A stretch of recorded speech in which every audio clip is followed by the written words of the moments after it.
नमस्कार, आप देख रहे हैं मासिक राशि फल का कार्यक्रम। मैं आचार्य पंकज शास्त्री। प्रिय दर्शकों, उपस्थित हुआ हूं कन्या राशि का मासिक राशि फल सितंबर 2023 को लेकर के। सितंबर के महीने में कन्या राशि के जातकों की नवग्रहों की जो स्थिति है वो कैसी बन रही है, ग्रह गोचर स्थिति के अंतर्गत क्या क्या लाभ आपको देखने को मिल सकते हैं, कौन सी स्थितियां शुभ रहेंगी, कहां आपको सतर्क सावधान रहना है, कौन सी नई चुनौतियों का सामना करने के लिए तैयार रहना होगा, कैसा आपका स्वास्थ्य रहेगा, नौकरी व्यवसाय कामकाज में क्या क्या उतार चढ़ाव देखने को मिलेंगे, और आर्थिक स्थिति के दृष्टिकोण से कन्या राशि के जातकों में क्या परिवर्तन देखने को मिल सकता है, कौन सी तारीखें आपके लिए शुभ रहेंगी, कौन सी तारीखों में आपको सतर्क सावधान रहना है। इन तमाम बातों की चर्चा हम इस राशि फल के अंतर्गत करने वाले। प्रिय दर्शकों, यदि आप कन्या राशि के जातक हैं तो आपके लिए ये कार्यक्रम बहुत ही महत्वपूर्ण कार्यक्रम है। कृपया कार्यक्रम को ध्यान से जरूर सुनिएगा। तो चलिए शुरू करते हैं राशि फल के इस कार्यक्रम को हम शुरू करें। आपको ये बताते चलें कि राशि फल आपकी जन्म की राशि चंद्र राशि पर आधारित है। इस राशि फल को आप लग्न राशि से न देखें।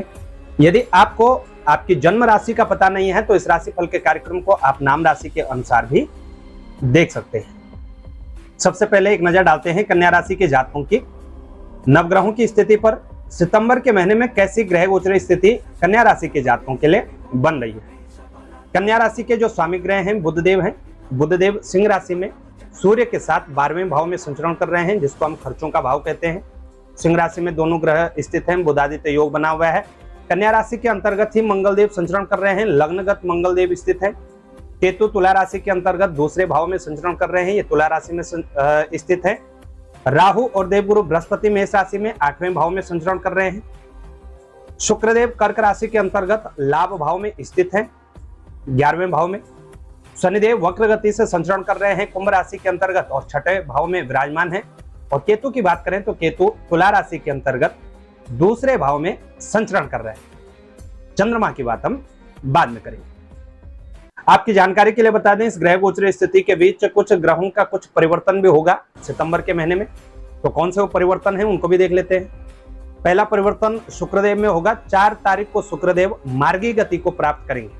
वक्री होकर के संचरण कर रहे थे लाभ भाव में, अब मार्गी होकर के संचरण करेंगे, लाभ भाव में ही स्थित रहेंगे। वहीं 4 तारीख को ही देवगुरु बृहस्पति वक्र गति से संचरण करने लगेंगे। 8वें भाव में स्थित है मेष राशि में, गुरु चांडाल दोष बना करके स्थित है, वक्री भी हो जाएंगे। तो क्या इनका प्रभाव होगा ये भी हम आगे जानेंगे।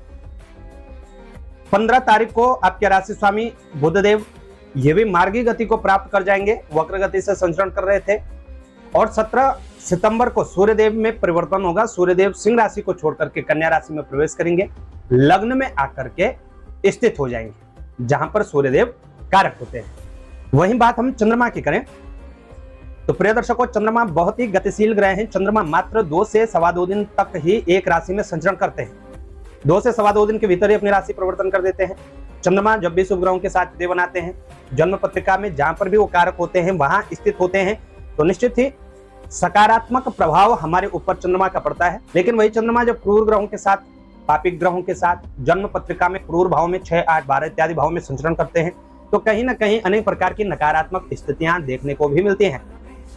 और फलस्वरूप 1 महीने के भीतर 6 से 8 दिन हम सबके जीवन में, आपके हों या हमारे हों, हम सबको ऐसे अवश्य देखने को मिलेंगे जब हमें मानसिक अशांति होती है, अज्ञात भय होता है, शारीरिक थकावट होती है, घर परिवार हो, कार्य क्षेत्र हो, आर्थिक स्थिति के दृष्टिकोण से कहीं ना कहीं नकारात्मक स्थितियां हमें देखने को मिलती हैं।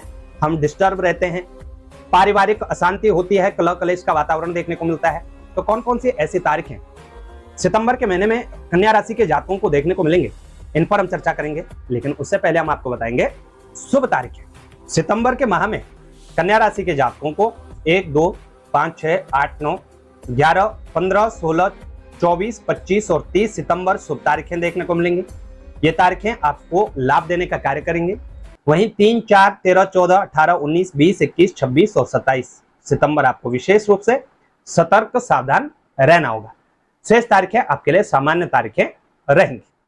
अब ये तो रही कन्या राशि के जातकों की संपूर्ण सितंबर माह की ग्रह गोचरीय स्थिति।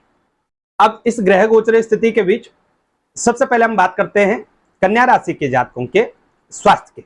तो प्रिय दर्शकों, यदि आप कन्या राशि के जातक हैं, सितंबर के माह में भी आपको सतर्क सावधान अवश्य रहना है, क्योंकि देवगुरु बृहस्पति वक्र गति से भी संचरण करेंगे 4 सितंबर के पश्चात।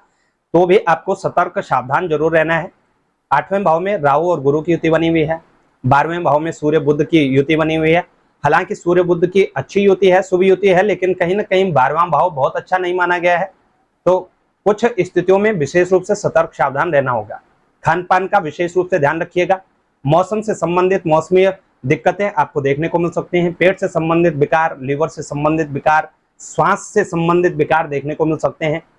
विशेष रूप से अपने खान पान का आपने ध्यान रखना है। यदि आप कन्या राशि के जातक हैं, मांस, मदिरा व तामसिक भोजन को ग्रहण करते हैं, तो कहीं ना कहीं आपको पेट से संबंधित दिक्कतें देने का कार्य कर सकता है। इसलिए तामसिक भोजन को करने से सर्वथा आपको बचना चाहिए। अच्छे स्वास्थ्य के लिए आपको प्रतिदिन सूर्यदेव को जल अवश्य चढ़ाना है। भगवान गणपति की आराधना भी विशेष रूप से करनी है।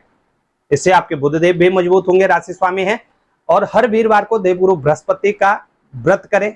यदि आप व्रत करने में सक्षम नहीं हैं तो केले का पूजन करें, पीली चीजों का दान करें, निश्चित ही आपको अच्छा लाभ देखने को मिलेगा। अब चलते हैं करियर की ओर। कन्या राशि के जातकों का करियर कैसा रहेगा सितंबर के माह में, कार्य क्षेत्र में क्या क्या स्थितियां आएंगी। तो प्रिय दर्शकों, जन्म पत्रिका में जो 10वां भाव होता है वो हमारा कर्म भाव होता है और कन्या राशि के जातकों के लिए 10वें भाव के स्वामी बनते हैं स्वयं उनके राशि स्वामी बुधदेव।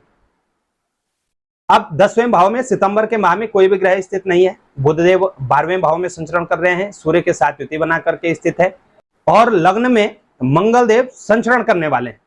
तो कार्य क्षेत्र में सितंबर का माह कन्या राशि के जातकों के लिए बहुत हद तक सकारात्मकता लेकर के आ रहा है। बहुत कुछ नया आपको अपने कार्य क्षेत्र में देखने को मिलेगा।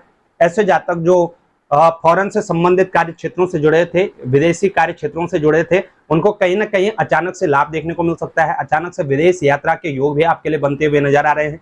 जब तक सूर्यदेव सिंह राशि में 12वें भाव में संचरण कर रहे हैं, अचानक से यात्रा इत्यादि के योग आपके लिए बने हुए हैं।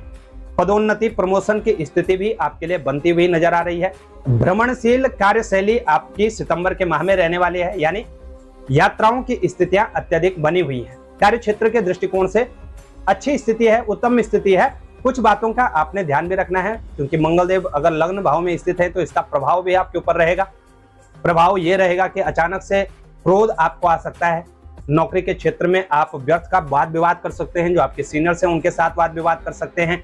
व्यवसाय के क्षेत्र में भी हैं तो जो आपके कस्टमर हैं, ग्राहक हैं, उनके साथ आप कुछ ना कुछ ऐसा वाद विवाद कर सकते हैं जिसके कारण आपको हानि भी हो सकती है। इसलिए क्रोध पर नियंत्रण लगाने की आवश्यकता है। व्यर्थ के वाद विवाद करने से बचना है और जल्दबाजी करने से जरूर बचिएगा। आर्थिक स्थिति के दृष्टिकोण से देखें, रेगुलर इनकम की स्थिति कैसे रहेगी, तो आर्थिक स्थिति के दृष्टिकोण से भी उत्तम स्थिति बनी हुई है। यदि आप कन्या राशि के जातक हैं, आपके लिए शुक्रदेव लाभ भाव में संचरण कर रहे हैं कर्क राशि के अंतर्गत, तो निश्चित ही ये उत्तम स्थिति होती है। पत्नी के माध्यम से, जीवन साथी के माध्यम से विशेष लाभ आपको देखने को मिल सकता है। आर्थिक स्थिति के दृष्टिकोण में निश्चित ही बहुत कुछ खास आपको देखने को मिलेगा। बहुत कुछ लेकर के आ रहा है सितंबर का महीना, तो अच्छी स्थिति बनेगी, लेकिन साथ ही साथ खर्च भी बढ़ेंगे। तो व्यर्थ के खर्चों को करने से आपने अवश्य बचना है।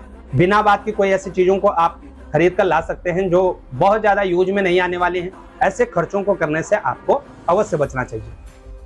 यदि आप कन्या राशि के जातक हैं, आर्थिक स्थिति के दृष्टिकोण से भी अच्छी स्थिति बनती हुई नजर आ रही है। यदि आर्थिक स्थिति में कहीं आप कमजोर हो, कोई बाधा आपको दिखाई दे, तो श्री सूक्त का पाठ करना, दुर्गा सप्तशती का पाठ करना आपके लिए विशेष लाभप्रद रहेगा। सितंबर का महीना कन्या राशि के जातकों के लिए लाभप्रद हो, यही हम प्रार्थना करते हैं। नमस्कार। जानकारी अच्छी लगे तो शेयर जरूर करिएगा। चैनल पर नए हैं तो चैनल को सब्सक्राइब करना ना भूलिएगा। और यदि आप ज्योतिष की कोई भी जानकारी प्राप्त करना चाहते हैं, अपनी जन्म पत्रिका विश्लेषण करवाना चाहते हैं, जन्म पत्रिका बनवाना चाहते हैं, नवग्रहों की शांति करवाना चाहते हैं, तो निश्चित ही आप संपर्क कर सकते हैं। नंबर आपको स्क्रीन पर दिखाई दे